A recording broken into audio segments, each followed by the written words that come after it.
नवा नवा छत्तीसगढ़ी गाना सुने बर हमर जेपी स्टूडियो सीजी ला लाइक शेयर सब्सक्राइब जरूर करो।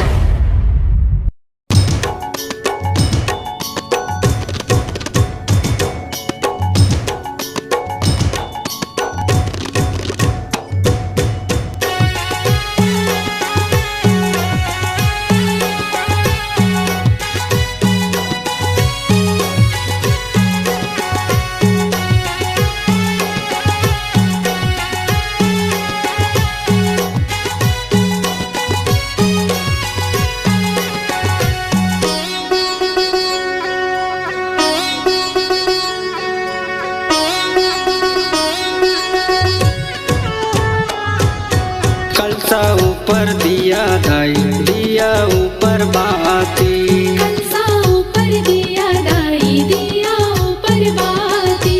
हाँ मैं उपवास दाई मैं नवरात्रि, हाँ मैं उपवास दाई मैं नवरात्रि।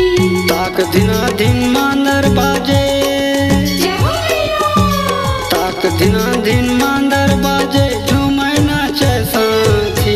कलसा ऊपर दिया दाई दिया ऊपर बाती, हाँ मैं उपवास दाई मैं नवरात्रि।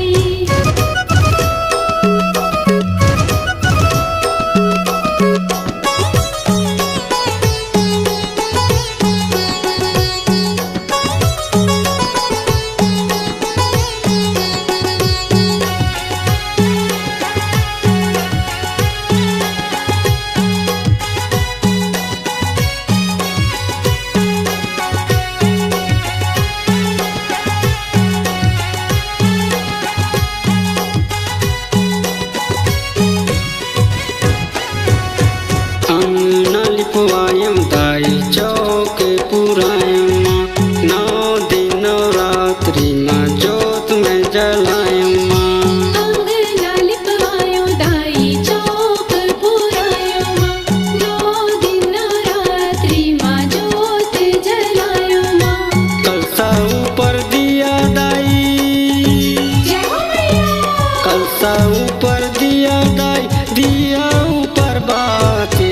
कलसा ऊपर दिया दाई दिया ऊपर बाती, हाँ मैं उपवास दाई मैं नवरात्रि।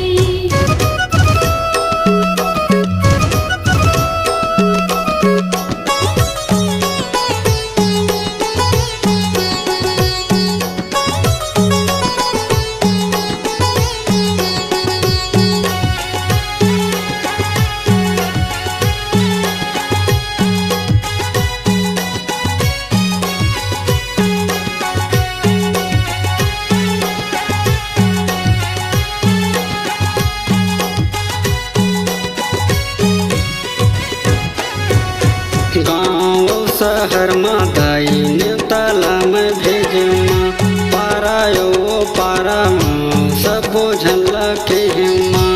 गाँव शहर माँ दाई न्योताला में भेजू माँ, पारा ओ पारा माँ सबको झुनला के हूँ माँ।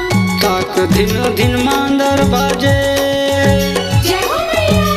ताक दिना दिन मांदर बाजे झूमै नाचे साथी। कलसा ऊपर दिया दाई दिया ऊपर बाती, हाँ मैं उपवास दाई मैं नवरात्रि।